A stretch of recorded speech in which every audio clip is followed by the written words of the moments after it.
मंडली को आसवा दीर्घ 25 वर्ष तले मु भावुली कारण विदुकांति लिमा आउ झाउरा स्कूल रे साथी काम करूँ से आम कथा हूँ गाइबा विषय तो मोर सौभाग्य आज गाइबा चर्च रे मुठिया हवा पारी आम गोटे छोट साक्ष्य मुझे आम घर कटक रे मोर बाबा जड़े फरेस्टर मोर माँ आम 4 भाई भौणी किंतु आम नॉमिनल ख्रिस्टियन साधारण एक नामधारी ख्रिस्टियन भाव थिलु किंतु मो जीवन में प्रभु कार्य कले मो देह असुस्थ थिला 94 रे मुझे जब +2 पढ़ुली प्रभु मते से दुख सुस्थता देले सुस्थ होला परे आमे मिशनरी काम करिबा प्रभु को सेवा पाई के परि जिबा एहा आमे कटक लोक माने बेसी जानिनो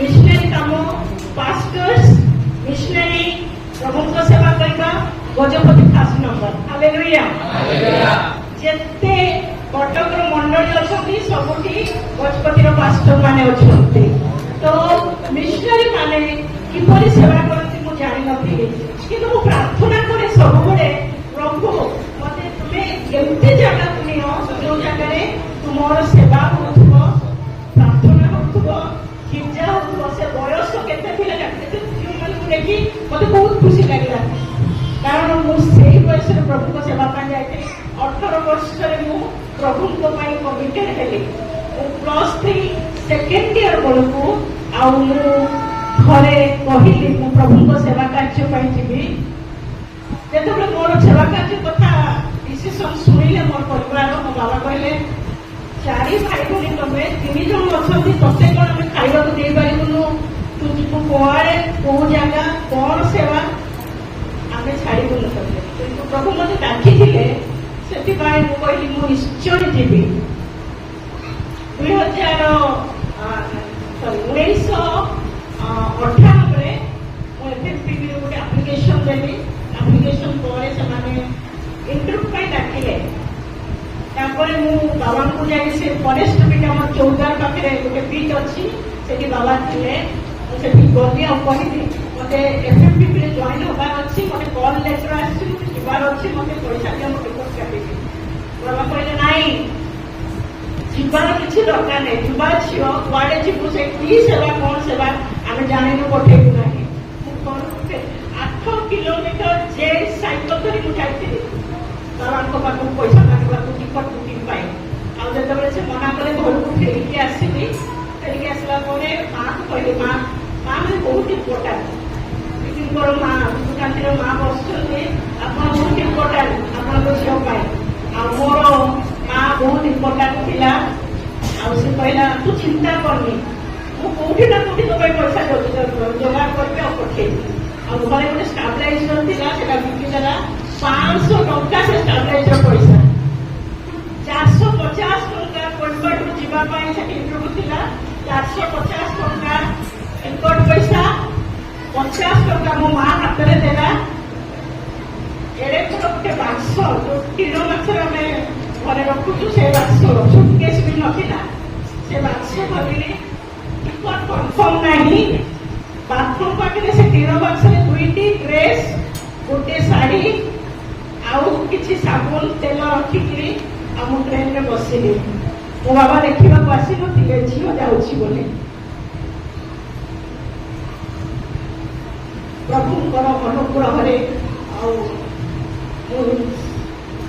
सेबेठू फेरी ना प्रभु सेवा आज युवा झील मैंने पुओ मैंने कहती आमको ड्रेस भल देले भल भैनिटी देले भल जिनस देले आम घरे रही बापा माँ को देखू सेवा करूँ किंतु से दिन मो बाबा भी देखा आसी ना प्रभु को सेवार गली से इंटरव्यू है मत झांसी पठेले झांसी रे ट्रेनिंग पर मोर पोस्टिंग गुजरात रो डांस डिस्ट्रिक्ट रे झावड़ा स्कूल रे जो बिटू थिला सेही मोर पोस्टिंग हैला 99 रे आमको जेतबे माने गोटे जीप रे हम 8 जन झियो 19 वर्ष मते जमा बयस 19 प्लस आउ आमे झियो माने थिलु सेतबे ଦେଖୁଥିଲି ଖାଲି ଜଙ୍ଗଲ ଜଙ୍ଗଲ ଜଙ୍ଗଲ ସରୁନି।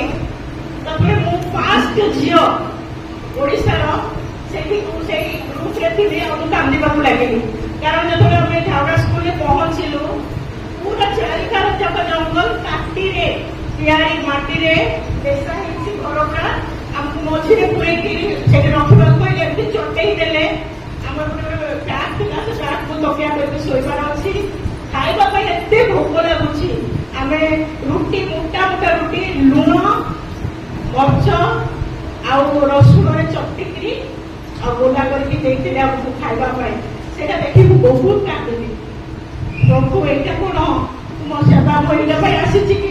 ମୁଁ ତ ଭାବିଲି ନିଜେ ହବ ପ୍ରାର୍ଥନା ହବ ଆଉ ସେଇଟା ପାଇଁ ମୁଁ ଆସିଲି। ଆଉ ଏଇ କଟକରୁ ଏମିତି ଜାଗାରେ ଆସି ପହଞ୍ଚିବାଟା ଏଇଟା ମୋ ପାଇଁ କଷ୍ଟ। ମୁଁ ଫେରିଯିବି। ବହୁତ କାନ୍ଦିଛି। କିନ୍ତୁ ପ୍ରଭୁ କହିଲେ ଏଇମାନଙ୍କ ନିମନ୍ତେ ମୁଁ ତତେ ଡାକିଛି, ଏଇମାନଙ୍କ ନିମନ୍ତେ ମୁଁ ତତେ ଆହ୍ୱାନ କରିଛି, ଆଉ ଫେରିକିରି ଯାଇପାରିବୁ ନାହିଁ। ଆଉ ମୁଁ ପ୍ରାର୍ଥନା ଦ୍ୱାରା ପ୍ରଭୁଙ୍କ ଠାରୁ ସେଠି ବଳ ପାଇଲି। ରାତିରେ ଶୋଇଥିବୁ, ମୋଟା ମୋଟା ଅଜଗର ସାପ ଉପରେ ଥିବ। ବିଧୁ ଥିଲା ରାତିରେ ସେ ଉଠିକି ଚାଲରେ ଆମେ ଗୀତ ଗାଉ ଆଉ ପ୍ରାର୍ଥନା କରୁ। ପରିବାର ଜାଣିଥିବେ କି ନାହିଁ ତାଙ୍କ ପିଲାମାନେ କେମିତି ଭାବରେ ସେବା କରୁଛନ୍ତି, ଆଜି ମୁଁ ସାକ୍ଷ୍ୟ କହୁଛି। ରାତିରେ ବାଘ ଆସିବ, ବିଶ୍ୱାସୀ ମାନେ ମଶା ଜଳେଇକିରି ଉଡେଇବେ, ସେ ବାଘ ମାନଙ୍କୁ ପଛରେ ଗୋଡେଇବେ। ଆମେ ଭିତରେ ରାତି ଭିତରେ ବସିଥିବୁ, ଝିଅମାନେ ଯୁବା ଝିଅମାନେ ପ୍ରାର୍ଥନା କରୁଥିବୁ। ଜଙ୍ଗଲ ଭିତରେ ଝାଉଡ଼ା ସ୍କୁଲରେ ଥରେ ବସିଲେ ବାହାରକୁ ଆସିଲେ ମୋ ଭାଇକୁ ଆମେ ଜିନିଷ ଡାଲି ଚାଉଳ ସବୁ ନବୁ। ମାସକ ପରେ 15 ଦିନ ପରେ ବାହାରିକି ଆସିବୁ, ସେଟା ସରିଲା ପରେ କେବେ ଚିକେନ ଖାଇବାଟା ବହୁରେ ଆଣିଲି। ଡାଲି ଭାତ ଡାଲି ଭାତ ଡାଲି ଭାତ, କିନ୍ତୁ ଆମେ ବହୁତ ତନ୍ଦୁରୁସ୍ତି ଥିଲୁ। ପ୍ରେଜ୍ ଦ ଲର୍ଡ, ପ୍ରେଜ୍ ଦ ଲର୍ଡ। ପ୍ରଭୁ ଆମମାନଙ୍କୁ ବ୍ୟବହାର କଲେ, ପ୍ରଭୁ ଆମମାନଙ୍କୁ ସାହାଯ୍ୟ କଲେ ସେ ଜାଗାରେ। କିନ୍ତୁ ଗୋଟେ ବ୍ଲେସିଂ ଜାଣିଛନ୍ତି କଣ ମୁଁ ପାଇଲି? ଯେତେବେଳେ ମୁଁ ପ୍ରଭୁଙ୍କ ପାଇଁ ସେ ଜାଗାରେ ରହିଲି, ମୋ ବାପାଙ୍କର ପରିତ୍ରାଣ ହେଲା। ହାଲେଲୁୟା। ସେ ପ୍ରଭୁଙ୍କୁ ପାଇଲେ। ଫରେଷ୍ଟ ଡିପାର୍ଟମେଣ୍ଟରେ ରିଟାୟାର୍ଡ ପରେ ସେ ଡିଭୋର୍ସ ହେଇନଥିଲେ। ଆଉ ସେ 2008ରେ ହେଲେ, 2009ରେ ସେ ପ୍ରଭୁଙ୍କ ପାଖକୁ ଚାଲିଗଲେ। ପ୍ରଭୁଙ୍କର ସେବା ଯେତେବେଳେ ପୁଅ ଝିଅ ଭାଇ ଭଉଣୀ କରନ୍ତି, ନିଶ୍ଚୟ ପରିବାରକୁ ଆଶୀର୍ବାଦ ଆସେ। କିନ୍ତୁ ଆମମାନେ କମିଟେଡ ହେଇ ପ୍ରଭୁଙ୍କର ସେବା କରିବାର ଅଛି। ତା ପଛରେ କାହାର ହାତ? ମା ବାପା ଭାଇ ଭଉଣୀ ମାନଙ୍କର ହାତ ରହିବାର ଅଛି। ଆଜି ସେମାନଙ୍କର ମୋ ମାର ହାତ ଥିଲା ବୋଲି ଆଜି ମୁଁ ଏ ଜାଗାରେ ରହିଛି। ମୋ ଭାଇ ଭଉଣୀ ମାନେ ସମସ୍ତେ ପ୍ରଭୁଙ୍କୁ ପାଇଲେ, ସମସ୍ତେ ପ୍ରଭୁରେ ବଢିଲେ, ସମସ୍ତେ ଈଶ୍ୱରଙ୍କ ପାଇଁ ଠିଆ ହେଲେ। ଆଜି ସେମାନଙ୍କର ପ୍ରାର୍ଥନା ସପୋର୍ଟ ମତେ ମୋ ପରିବାରକୁ ସାହାଯ୍ୟ କରୁଛି। ପ୍ରେଜ୍ ଦ ଲର୍ଡ, ପ୍ରେଜ୍ ଦ ଲର୍ଡ। ସେଠୁ 2004ରେ ମୋ ବାହାଘର ହେଲା। ନୂଆଗଡ଼ର ଭାଇ ହେମନ୍ତ ପାଣିଙ୍କ ସହିତ କଟକରୁ ପୁରାଣିଆ ନୂଆଗଡ଼। ଆଉ ବାହାଘର ପରେ ଆଉ ପ୍ରଭୁ ଆମେ ମିନିଷ୍ଟ୍ରିରେ ଥିଲୁ। ଗୋଟିଏ ଘଟଣା କହିବି। 2009 ଏବେ ବି ମୋ ଆଖିରେ ନାଚୁଛି ସେ ଦିନ। ଅନେକ ତାରଣା, ଅନେକ କଷ୍ଟ ଆମେ ପାଇଛୁ। କିନ୍ତୁ ତାରଣା ମାରାମାରି ଦେଖିବାଟା ଫାଷ୍ଟ ମୋ ଜୀବନରେ। ଆଉ ଛୋଟ ଛୋଟ ପିଲା, ଆମର 2ଟା ପୁଅ, ସେମାନେ 2 ବର୍ଷର 3 ବର୍ଷର ହେଇଥିଲେ। ଆମେ ନେଇକିରି ମିଶନ ଫିଲ୍ଡକୁ ଯାଇଥିଲୁ। ମିଶନ ଫିଲ୍ଡରେ ରାତିରେ ଲୋକମାନେ ମିଳନ୍ତି ପ୍ରାର୍ଥନା ପାଇଁ। ଠିକ ପ୍ରାର୍ଥନା ଆରମ୍ଭ କରୁଛୁ, ଆଉ ଗୋଟେ ରୁମରେ ମୋ ପିଲାଙ୍କୁ ଶୁଆଉଛି। ଏତେ ବଡ ବଡ ପଥର ଧୁଡ ଝାଡ ପଡିବାକୁ ଆରମ୍ଭ କଲା। ପଢିବା ପରେ ମୁଁ କଣ ହଉଛି ବୋଲି ଦୌଡ଼ିକି ଆସିଲା ବେଳକୁ ଆମକୁ କଲର ଧରିକିରି ଲାତ ଗୋଇଠା ମାରିକିରି ଆରମ୍ଭ କରିଦେଇଛନ୍ତି। 2 ଛୁଆଙ୍କୁ ଏମିତି କାଠରେ ଜାକିକିରି ସାମ୍ନାରେ ତାଙ୍କର ଠିଆ ହଉଛି। ଆଉ ମାରନ୍ତୁନି, ମୁଁ ଜାଣିନି କଣ କହିବାଟା।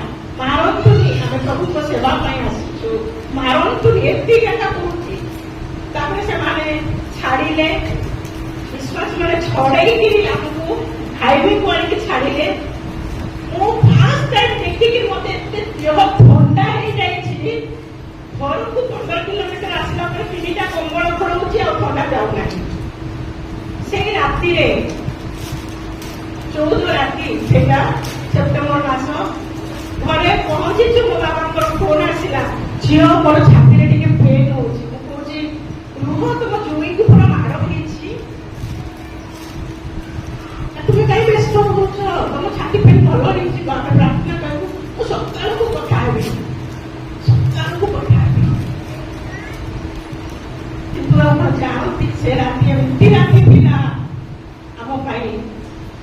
ରାତି 12ଟାରେ ଆମେ ଶୋଇ ଟିକେ ମୁଁ ଆଖି ବନ୍ଦ କରିଛି, 2ଟା ରାତିରେ ମୋ ବାବାଙ୍କର ଡେଥ୍ ହେଇଗଲା।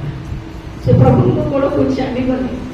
ଆମେ ବିଶ୍ୱାସ ମାନଙ୍କୁ ଛାଡ଼ି ପାରୁନୁ କାରଣରେ ବାବାଙ୍କର ଡେଥକୁ ଯିବା ପାଇଁ ଏତେ ଦୂରରେ ଅଛୁ, ପଇସା ଆମ ହାତରେ ନାହିଁ। 2ଟା ଛୁଆଙ୍କୁ ଧରି ଆମେ ଟ୍ରକରେ ବସିକି ରେଲୱେ ଷ୍ଟେସନ ଗଲୁ, ଯାଇକି ଦେଖୁଛୁ। ଆଉ ତା ପୂର୍ବରୁ ମୁଁ ପ୍ରାର୍ଥନା କଲି, ପ୍ରଭୁ ତୁମେ ଅଛ ଆମମାନଙ୍କ ସାଥିରେ, ତୁମେ ଆମମାନଙ୍କର ବଳ। ଆଉ ପ୍ରଭୁ ମତେ ଆଉ ପ୍ରଥମ ସେ ତେସଲୋନିକେରୁ କଥା କହିଲେ, ପ୍ରଭୁ ମତେ ସେ ବାକ୍ୟ ଦେଲେ, ପୁନଃସ୍ଥାନ ଈଶ୍ୱରଙ୍କ ଉପରେ ଯଦି ତୁମେ ବିଶ୍ୱାସ କରୁଛ ତାହେଲେ ସେ ପୁନଃସ୍ଥିତ ଲୋକମାନଙ୍କୁ ଆଉ ଥରେ ଉଠେଇବେ। এই ବାକ୍ୟ ପ୍ରଭୁ ଦେଲେ। ମୋ ଆଖିର ଲୁହ ଶୁଖିଲା। ଘରକୁ ଗଲା 3 ଦିନ ପରେ ଡେଡ୍ ବଡି ନଥିଲା, ଖାଲି କବରକୁ ଯାଇକି ଦେଖିକି ଆସିଲୁ। କିନ୍ତୁ ଆଜି ବି ଠିଆ ହେଇଛି ଆପଣମାନଙ୍କ ଆଗରେ। ସେ ତ୍ୟାଗ, ସେ ସାକ୍ରିଫାଇସ୍ ସରି ନାହିଁ, ଆଉ ବ୍ୟର୍ଥ ବି ଯାଇ ନାହିଁ। ଆମେ ଫେରି ଆସିଲୁ ନେକ୍ସଟ ଦିନ ଖାଲି ମାକୁ ମିଶିଲୁ, ଭାଇ ଭଉଣୀକୁ ମିଶିଲୁ। କାରଣ ନାହିଁ ଯେ ଲୋକମାନେ ଛାଡ଼ିକି ପଳେଇବେ ବିଶ୍ୱାସ, ସେଥିପାଇଁ ଆମେ ମିଶିକିରି ନେକ୍ସଟ ଗୋଟିଏ ଦିନ ରହିକି ତୃତୀୟ ଦିନରେ ଆମେ ଘରକୁ ଟିଉସନ ଫିଲ୍ଡକୁ ଆସିଲୁ ଛୁଆ ଦିଟାକୁ ଧରିକିରି। ଆଉ ପ୍ରାର୍ଥନା କରୁଥାଉ ସ୍ୱାମୀ ସ୍ତ୍ରୀ, ପ୍ରଭୁ ଏ ମଣ୍ଡଳୀ କଣ ବନ୍ଦ ହେଇଯିବ। କିନ୍ତୁ ଆପଣମାନେ ଜାଣନ୍ତି ଗୋଟିଏ ମାସ ଭିତରେ ସେଇ ଗାଁର ସରପଞ୍ଚ ଆଉ ମୋର ସ୍ୱାମୀଙ୍କୁ ଡାକିଲେ ଆଉ କହିଲେ, ତୁମେ ଯଦି ଚାହୁଁଛ ଏହି ଜାଗାରେ ଈଶ୍ୱରଙ୍କର ଉପାସନା କର, ଚର୍ଚ୍ଚ ତିଆରି କର, ଆଉ ଆମମାନେ ତମର ସପୋର୍ଟିଂ ଅଛୁ। ହାଲେଲୁୟା। ପ୍ରଭୁ ମହାନ କାର୍ଯ୍ୟ କରନ୍ତି। ଆଜି ଆମମାନେ ଭାବୁଛୁ ଆମ ପିଲାମାନେ ଯାଇକିରି ଖାଲି ସେଇ ଜାଗାରେ ଅଛନ୍ତି ପଇସା ପାଇଁ। ନାଇଁ, ସେମାନଙ୍କର କଷ୍ଟ ଆପଣ ଦେଖି ନାହାନ୍ତି, ସେମାନଙ୍କର ପେନ୍ ଆପଣ ଜାଣିନାହାନ୍ତି। ଯୋଉ ଖାଦ୍ୟ ଆମେ ଖାଇପାରିବାନି, ଯୋଉ ଖାଦ୍ୟ ଆମମାନଙ୍କର ନୁହଁ, ଯୋଉ କଲଚର ଡ୍ରେସ୍ ଆମମାନଙ୍କର ନୁହଁ, ଯୋଉ ଜାଗାରେ ଆମମାନଙ୍କର ଭାଷା ନାହିଁ, ଯୋଉ ଜାଗାରେ ଭାଇ ଭଉଣୀ ମାନେ ସାଇଡରେ ଠିଆ ହେଇପାରନ୍ତି ନାହିଁ, ଯୋଉ ଗାଁରେ ଆମେ କଷ୍ଟ ପାଇଲେ, ଯୋଉ ଜାଗାରେ ଲୋକ କହିପାରିବେନି ଯେ ଆହା ଆମେ ତ ସାଇଡରେ ଅଛୁ, ଏମିତି ଜାଗାରେ ଆପଣମାନଙ୍କର ପିଲାମାନେ ଭାଇ ଭଉଣୀ ମାନେ ଆଉ ଆମମାନେ ଠିଆ ହେଇଛୁ। ଆଜି ଆପଣମାନେ ଗାଁରେ ରହିକିରି ଆପଣମାନଙ୍କର କଣ ଦାୟିତ୍ୱ ରହିଛି? ମୋର ଦାୟିତ୍ୱ ଆଜି କଣ ରହିଛି? ମୁଁ କି ମୋର ପିଲାମାନଙ୍କ ପାଇଁ ଆଣ୍ଠୁରେ ଆଣ୍ଠଉଛି, ପ୍ରାର୍ଥନା କରୁଛି। ଆଜି ଆପଣମାନଙ୍କର ପ୍ରାର୍ଥନା ଅନେକ କାର୍ଯ୍ୟ କରିବ। Hallelujah, hallelujah, hallelujah. ନିରାଶ ଜୀବନରେ ଭାଙ୍ଗି ପଡ଼ିବା ସମୟରେ, କେହି ନଥିବା ସ୍ଥଳେ ଆପଣମାନଙ୍କର ପ୍ରାର୍ଥନା ବଳ ଦିଏ। ମୋର ପ୍ରିୟ ବାପା ମା ଭାଇ ଭଉଣୀ ମାନେ, ମଣ୍ଡଳୀକୁ ମୁଁ ଆଜି ଅନୁରୋଧ କରେ, ଅନେକ ସାକ୍ଷ୍ୟ ରହିଛି। ମୋର ସ୍ୱାମୀ ଆଜି ବସିଛନ୍ତି, ଚାରିକାର ଲୋକ ଘେରିଥିବେ, ମଝିରେ ସେ ଜଣେ ପିଲାମାନଙ୍କୁ ନେଇକିରି ସାଇଡରେ ଠିଆ ହେବେ। ଅନେକ ଥର ଦୌଡ଼ିକି ପଳେଇଛୁ, ଅନେକ ଥର ଲୋକମାନଙ୍କୁ ନିଚୁ ଲୁଚିଛୁ, କିନ୍ତୁ ଆଜି ଜାଣନ୍ତି ଅନେକଙ୍କ ପ୍ରାର୍ଥନା ଯୋଗୁଁ ଆମେ ସେ ଜାଗାରେ ଠିଆ ହେଇପାରିଛୁ। ଆଜି ଆମେ ଏଇ ସମୟରେ ବସିବାର ସମୟ ନାହିଁ, ଖାଲି ଶୁଣିବାର ସମୟ ନାହିଁ, ପ୍ରାର୍ଥନା କରିବାର ସମୟ ଅଛି, ଆମମାନେ ସାଥିରେ ଠିଆ ହେବାର ସମୟ ଅଛି। ପ୍ରଭୁ ପଚାରିଲେ, ସେ ଝିଅ ଗାଇବା ମଣ୍ଡଳରେ କହିଥିଲା କଣ ନଥିଲା ଶୁଣିଥିଲ? ଆଜି ଦାୟିତ୍ୱ କଣ ମଣ୍ଡଳୀର? 7ଟା 8ଟା ମିଶନାରୀ ଗାଁ ଯାଇଛନ୍ତି। ମଣ୍ଡଳୀ ଆଠେଇବା ଦରକାର, ପରିବାର ଆଠେଇବା ଦରକାର, ପରିବାର ଜାଣିବା ଦରକାର ସେ କଣ ହଉଛି, କଣ ହେବ, କଣ ପାଇଁ ମୋ ପିଲାମାନେ ଯାଇଛନ୍ତି ବୋଲି। Hallelujah, hallelujah. ପ୍ରଭୁକୁ ଧନ୍ୟବାଦ ଦିଏ। ଏଇ ଗାଁ ନୁହଁ, এই ଗାଁ ସାଧାରଣ ଗାଁ ନୁହଁ, এই ଗାଁର ପାଷ୍ଟର ସାଧାରଣ ନୁହନ୍ତି, এই ଗାଁର ଦିଗମ ମାନେ ସାଧାରଣ ନୁହନ୍ତି, এই ଗାଁର ମହାସଭା ସାଧାରଣ ନୁହନ୍ତି, କାରଣ ଆପଣଙ୍କ ଗାଁରୁ ଈଶ୍ୱରଙ୍କ ପାଇଁ ଯୋଦ୍ଧା ମାନେ ଯାଇଛନ୍ତି।